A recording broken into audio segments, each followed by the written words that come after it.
HER2-positive breast cancer is the most aggressive form of cancer among women.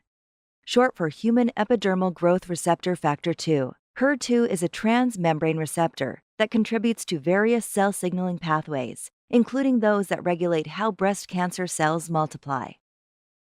For that reason, HER2 has long been a critical target of breast cancer treatments, such as the drug trastuzumab.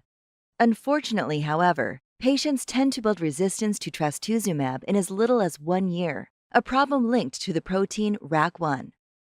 Now, researchers have discovered vital molecular circuitry that controls activation of RAC1.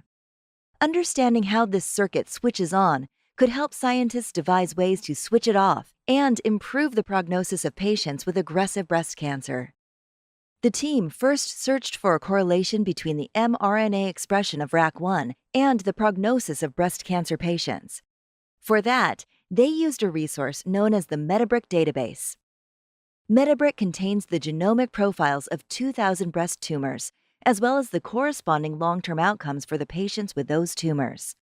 High expression of RAC1 mRNA correlated significantly with poor prognosis of HER2-positive breast cancer in particular.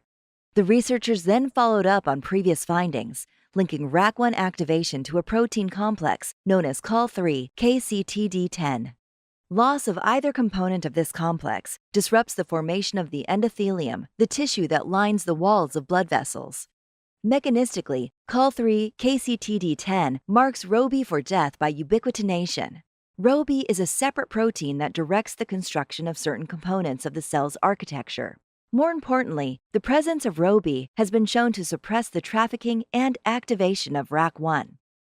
The team reproduced that relationship in HER2-positive breast cancer cells. In cells depleted of Col3 or KCTD10, ROBY expression tended to be higher than in control cells. In turn, ROBY muted the activation of RAC1 and thereby suppressed the proliferation of HER2-positive breast cancer cells. More work is needed to better understand how ROBY regulates RAC1 trafficking and activation, but these preliminary findings are promising. The connection between Col3, KCTD10, ROBY, and RAC1 represents a vital molecular circuit and a new target for therapies aiming to slow the growth of cells in aggressive forms of HER2-positive breast cancer and improve patient prognosis.